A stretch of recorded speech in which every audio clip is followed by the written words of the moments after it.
sometimes. All right, let's talk about the Cold War a little bit. You notice that we're talking about this time period from 1945 to whenever. That's because historians can't agree on when the Cold War ended. Some say it ended in 1999. Some say it ended, in 2001. Other people look at what's going on between the Soviet Union, or Russia now, and the U.S. today, and they say it still hasn't ended. We're in the middle of it still. So we're kind of looking at this period. Most of this is going to be 1945 to 1970. Okay, that's where the majority of this class is going to take place. And what the Cold War is, it's a war without firing, without shooting. Now, the Cold War is between the Soviets and the United States after World War II. And we're going to see what's going to happen is these two powerful nations are going to fight what we call proxy wars. We are never going to fight each other.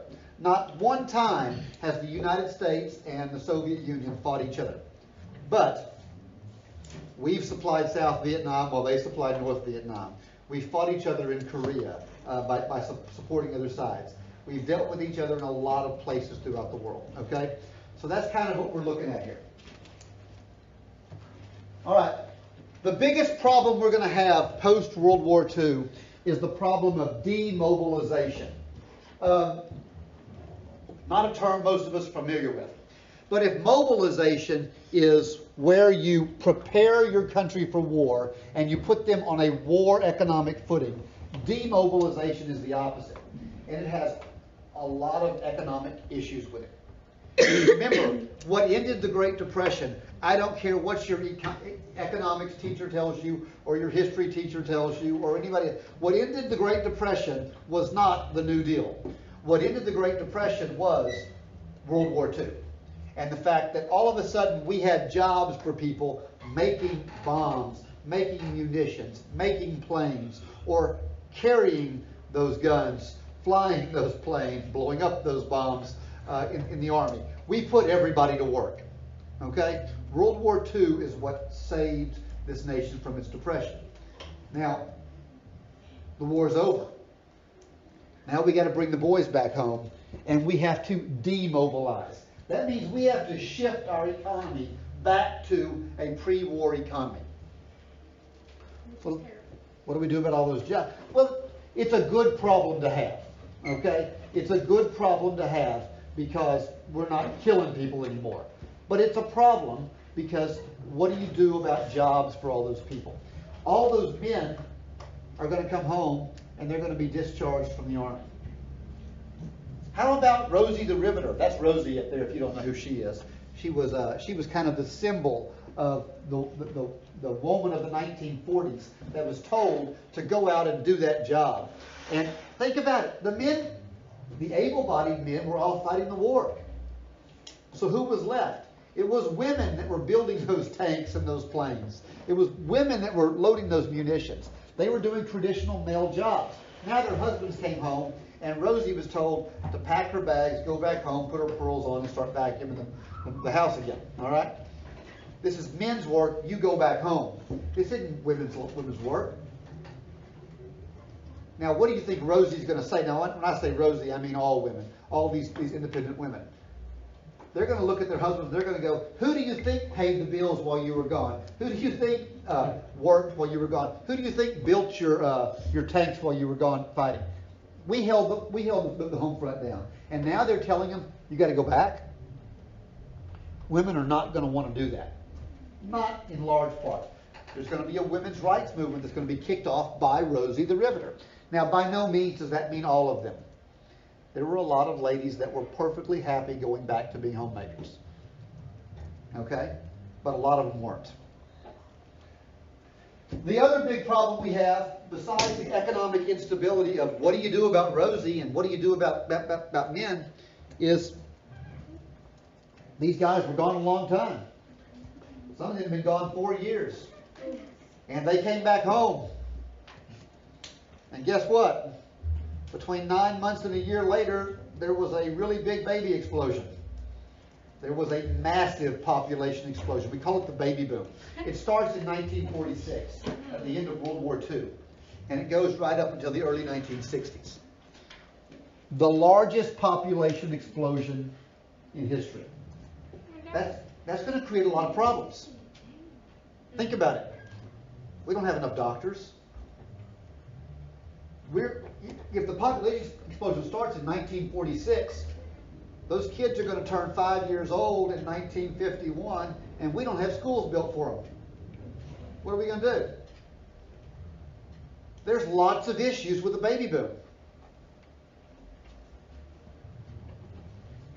How are you going to pay for all that stuff?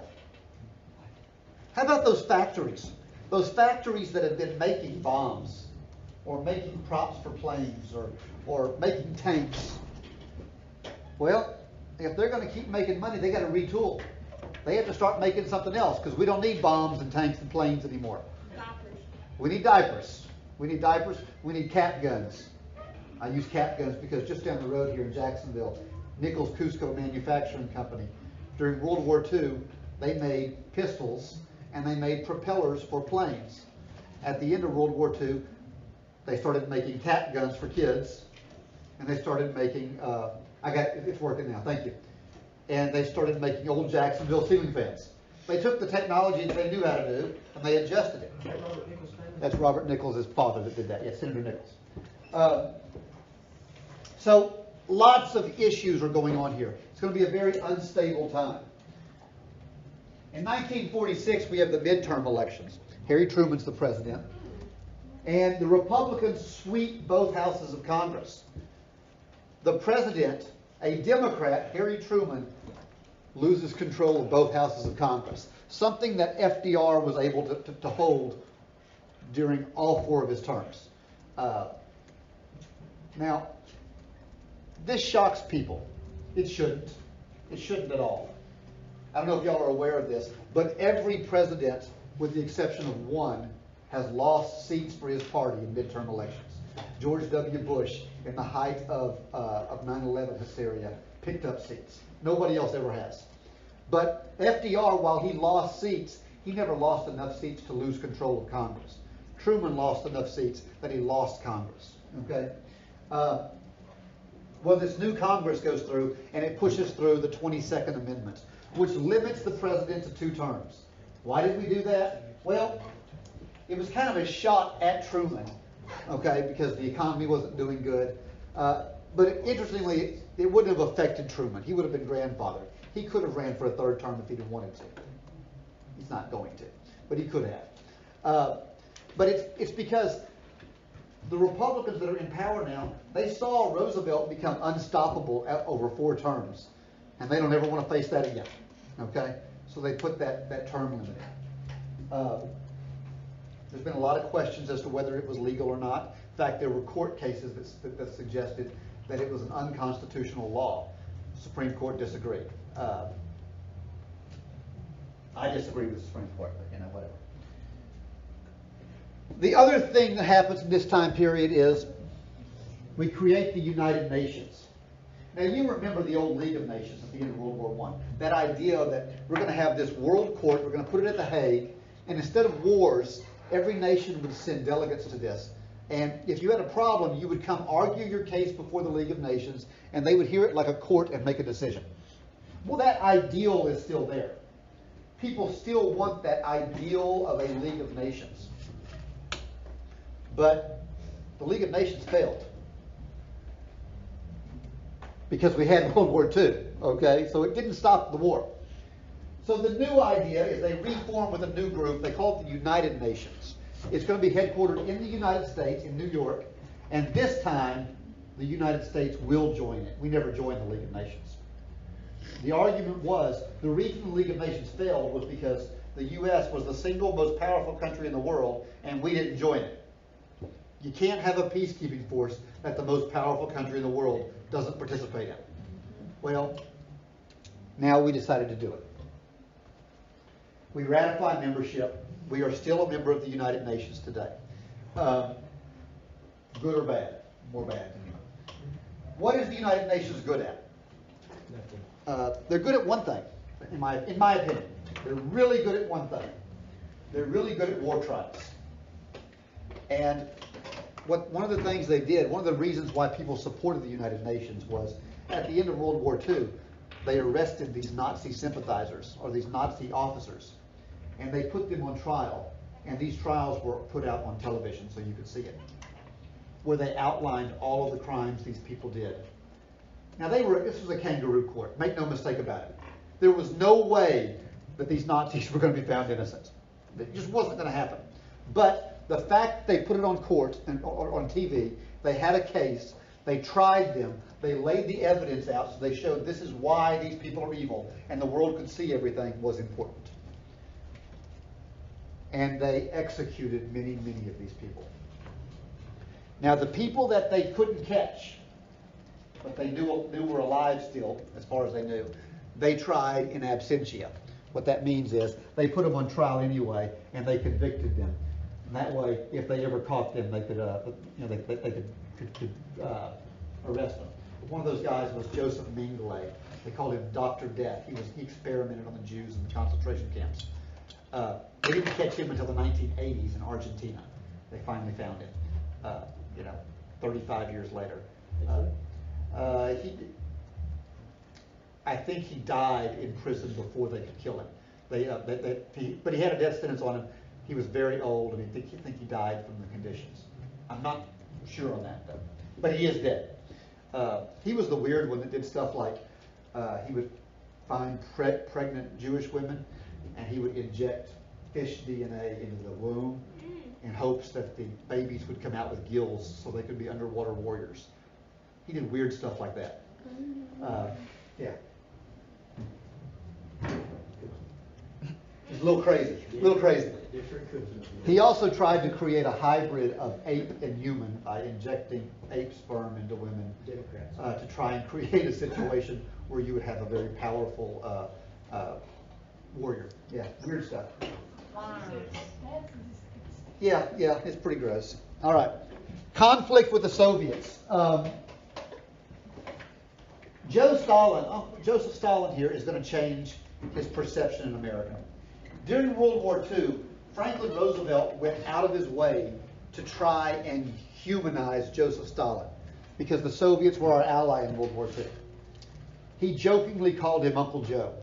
And he told America, don't worry about the Eastern Front. Uncle Joe will take care of it. Uncle Joe's a good guy. Uncle Joe's going to help us defeat the Nazis. But when FDR dies, Truman does not have that same respect. He cannot stand communists, and he realizes that Uncle Joe is a murderer. Joe Stalin killed every bit as many people as Hitler ever did in his camps. The difference is Stalin killed his own people in order to concentrate power. Truman doesn't trust him. So he shuts Stalin out. We're not going to participate anymore. The war is over. I don't need you anymore. This was probably a mistake. He shares our atomic secrets with France and with England, the other two big powers. But he doesn't share it with Russia. Russia's going to be furious about this. They believe that they're equal partners. Look, we were next to you. We fought the Nazis with you. We shook hands at Berlin. We've been on the same side this whole war, and now you're going to shut us out. This is going to start to create this hostility where Truman is going to lead the democratic countries, particularly France and England, into creating an alliance to try and stop communism. And all those Eastern Bloc countries in Eastern Europe that Russia had freed from the Nazis, Russia is going to take control of them, and they're going to become satellite nations. And they're going to join the Soviet Union. And they're going to become puppet governments of Stalin. So we're starting to see the world divide into communist countries and democratic countries. And the scary part was there were more on the communist side. And there's not now. But there were then. So how are we going to stop this communism? Well, the plan is called containment. If you want to know how to remember this, just think of the word container. They're going to try and contain communism. They're going to put it in a container. They're not trying to free communist countries. That is not the goal of Truman. Now that's going to be the goal of Eisenhower later. Truman is not trying to free countries that are communist. He's just trying to contain it so it doesn't spread any further. Okay? So we call this the Truman Doctrine. Sometimes called the Domino Theory. Remember when you were kids and you take the dominoes and line them up and then push them down and watch them all fall? Y'all all did that, right? We all do that as kids. That's a game that we've been playing since the Stone Age. Well, that's the way Truman saw the world, as all these states stacked up like dominoes. And he thought that communism was like that first domino that falls. And when it hits the other country, what's it going to do? It's going to fall. And then it'll eventually spread around the world until you can't stop it. The domino theory is a good way to understand it. Another way to think about it is brush fire. You ever seen when a brush fire's gotten out of hand and you started burning and it gets in the pasture and it starts spreading and you just can't stop it? That's another way of visualizing it. That's how he sees communism. And the only way to stop those dominoes from falling is to contain it, to put a container up. So think about it. If you had all these dominoes spread around the floor and you just took and put a piece of wood between two dominoes so it comes down and it hits that wood, what happens? The next domino doesn't fall, right? He's put a container there. He's put a wall around it to contain it. All right? So why are we so afraid of this? Well, guys, you've got to realize that in 1917, there was not a single communist country in the world.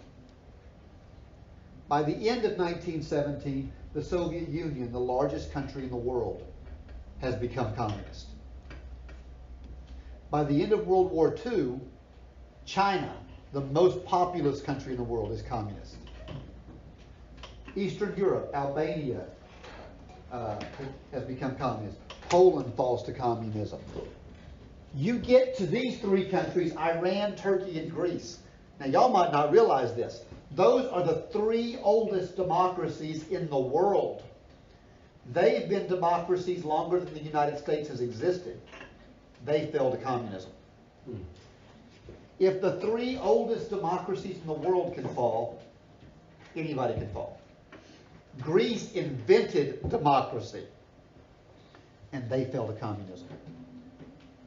So how are we going to stop it? Well, this guy, George Marshall, he was General Marshall during World War II. Now he's the Secretary of State. And he comes up with a plan that bears his name, the Marshall Plan. And it's a pretty ingenious plan, although it's not going to sound very complicated. His plan was, we're going to go into Western Europe, and we're going to use American dollars, and we're going to rebuild all the damage we did in those countries. We bombed Germany into the Stone Age. We're going to go rebuild it. All these countries that were damaged, we're going to go in and invest American dollars and fix them. Why would you do that? Because it makes them loyal to us. We're spending the money. Because, guys, if we don't do it, guess who's going to go in and rebuild it? The Soviet Union is. And if the Soviet Union gets in there and starts rebuilding, they're not getting out. Okay? We've seen that. As they enter a country, they take it over. It worked. It worked very, very well.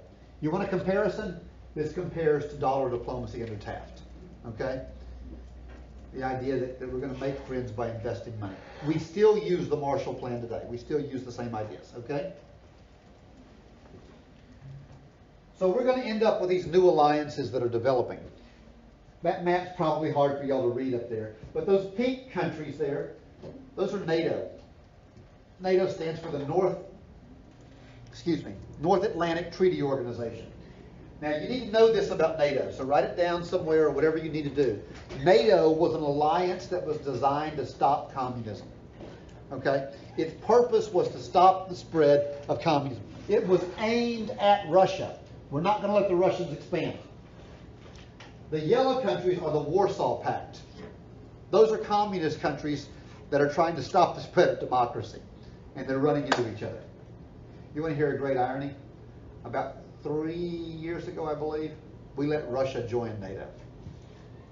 NATO that was founded to stop Russia. Now Russia's part of it. That's how much the world's changed. So you can see this clear wall there, basically, between the democracies or the Republican governments of the West and the communist governments of the East. The other new alliance that happens is, in 1948, we created a brand new country. We created Israel. Now, I know some of you are going, Israel's not a brand new country. Well, you can say that. But there have not been a nation called Israel for 1,000 years, since the Roman times. And in 1948, we needed a place where the Jews could call a homeland. And they went through and created a Jewish homeland. They named it Israel after the Bible. They took that land from the Palestinians, and they told the Jews around the world that you could come back. And they did. That's why there's a country called Israel today. Okay? Why is it an ally? It was the only democracy in the Middle East. Okay? It's still one of two democracies in the Middle East. So, kind of a big deal. However, if anybody tells you the Palestinians don't have a legitimate complaint, they're wrong. They do have a legitimate complaint. Their family had been there owning that land for 1,000 years, and people came in and went, get off. They've got a complaint. Big stick. Yeah, well, that hasn't been said. I'm glad Israel's there. But they do have a complaint. All right, so what do we do about Germany? Germany's an interesting situation. It had started the last two world wars. Germany united terrified the world. So what did we do? We said, we're going to break Germany up. We're going to divide it up so it'll never be a big powerhouse again. They took a bunch of lands away from it, most of Poland. That yellow area was all taken away. And then we divided it into 4 areas. And each of the 4 Allied powers controlled part of it. So you look at it and you can see England controlled some, and France controlled some, and America controlled some, and the Soviets controlled some. By the way, why you see 2 flags there at France is because there was 2 French governments. They were still trying to decide who was in charge. There was Vichy France and Royal France. So the idea here was we had 4 equal governments. And then to make matters worse, we took their capital city of Berlin. Can you see that little spot in the red where it's multicolored? That's Berlin. And they divided it into 4 different countries. So each one of those areas controlled part of their capital city. Well, we're going to make the Russians mad when England, France, and the U.S. decide we're going to merge ours and create one giant capitalist democratic country. We're going to call it West Germany. And the Soviets went, fine, we're going to do our own, and we're going to have East Germany. It's going to be a communist paradise. And then the issue is, how do we get to our parts we control inside Berlin? Soviets went through and they put a wall around it called the Berlin Wall. They built a wall, and the first one was just barbed wire. They said you can't come into the communist party. So what are we going to do? How are we going to feed our people, our free people that are in there? Well, we started the Berlin airlift. I love the Berlin airlift. Genius. We started taking off from our side with bombers, but instead of dropping bombs, we would come in low, we would fly over the parts of Berlin that we controlled, and out the back of the truck, we would drop food and Levi's. Yeah, Levi's, man.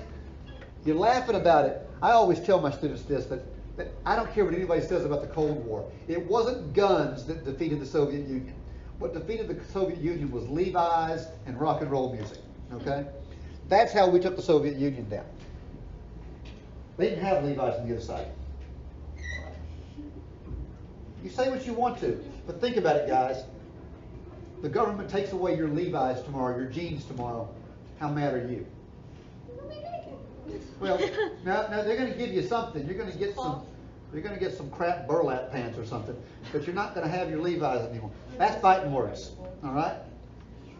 The other thing we did, by the way, is we built a giant antenna, the largest antenna in the world. Antenna, not antenna. Listen to me. I've been in East Texas too. Antenna. They built the largest antenna in the world, and they sent out radio broadcasts called Radio Free Europe, where we blasted not only the news, but the latest rock and roll music across the border. And American rock and roll is going to be part of what makes the Soviet Union collapse. And people are like, I want to go over there. They have Elvis. I want to go there. All right? Well, later on, Axl Rose, yeah. But there were 2 Germanys. There were 2 Germanys for most of my life.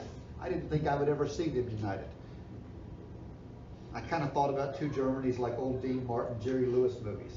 I didn't like anything they did together before. I didn't want to see anything in the future with them, okay? But ultimately, it's gonna appeal. All right. So in the midst of all this, we have the election of 1948. This was a cool election, okay? The Democrats were supposed to win. Should have been a Harry Truman year. Well, they're going to, but it's going to be weird. They're supposed to win. Harry Truman is supposed to win this easily. By the way, I think I mentioned last time, no period after the S. The S doesn't stand for anything. His middle name is S, Harry S. Truman. It doesn't stand for anything. That's why there's not a period. Harry S. Truman is the president. He's running for re-election. But the economy's not very good, and Harry Truman fought hard for civil rights. People didn't like that. So a new Democratic Party called the Dixiecrats, which was the racist wing of the Democratic Party that wanted to return America to a time period when blacks had no rights. They wanted to set the clock backwards. They want to keep segregation forever. They nominate Strom Thurmond. They split the Democratic Party. So people looked at it and they went, well, maybe we got a chance. The Democrat Party is splitting. In the past, we've seen what happens when a party splits. So the progressives decide to run this guy, Henry Wallace. The Progressive Party is the new name of the old Bull Moose Party, okay? It's the party that Theodore Roosevelt founded. And the Republicans nominate Thomas Dewey. Now, Thomas Dewey looks strangely like Tony Stark's dad in the Iron Man movies. But kind of like Howard Hughes. This is a guy that has lost his election to Franklin Roosevelt earlier, but Truman's not exactly a Roosevelt. Truman can be beaten. So they do polling. And this is the very first telephone poll that was ever done. Gallup did it. And they call people and say, who are you going to vote for? Who are you going to vote for? And overwhelmingly, Americans say they're going to vote for Dewey. Dewey's going to win the election. It is so certain that Dewey's going to win the election that the Chicago Tribune prints the article out before the ballots are counted, and they put it out. Dewey defeats Truman. Then they counted the ballots. And lo and behold, Truman managed to win the election. Now, it was a narrow victory, at least in the popular vote. In the Electoral College, it was pretty good. But in the popular vote, it was a very narrow victory. But the polls were all wrong. Why were the polls wrong? Tyler, you'll be interested in this because you're a political junkie. Two things happened. First off, it was the first time they ever did a telephone polling. And in 1948, Republicans were more likely to have phones than Democrats. So if all you call are Republicans, they're going to tell you, I'm going to vote for the Republican. Okay? The second thing that happened was we had the largest turnout of African American voters in history. Why? Well, because Truman had desegregated the military, and he told the military, you can no longer assign blacks to positions of inferiority, and you can no longer take race into consideration when doing promotions. So blacks came out massively to support Harry Truman. So when you add a group that's never voted before, and then you mispoll one group over another, your poll's wrong. Harry Truman wins re-election. I've kind of already mentioned this, but this is about the time we find out that China falls to communism. So think about how shocking it must be when the largest landmass, the Soviet Union, is communist, and now the largest population, China, is communist. And the Chinese start helping North Korea in their war against South Korea. Korea had divided. North Korea was communist, South Korea was democratic. And now they're trying to conquer, they're trying to spread more. Remember our policy, containment. So we have to build a wall and we have to stop it from spreading from North Korea into South Korea. So that's going to get us into the Korean conflict or Korean War. Your book calls it the Korean War, so that's what I put up there. It technically was a conflict because it wasn't declared by Congress. It was the president sent them in without the authority of Congress. It was a police action. Korea was divided at the 38th parallel. That's that line you can see across there. Everything north of it communist, everything south democratic. But the communists are marching south quickly. So what are we going to do? On June 25th, 1950, North Korea invades. The U.S., without declaring war, the president sends in Douglas MacArthur and says, you have to stop this. And his justification was, it's not a war, so I don't have to go to Congress. It's a police action. I'm sending you in as peacekeepers. First time that's ever been done. And by the way, it's been done by every president since then. We don't declare war. You keep peace.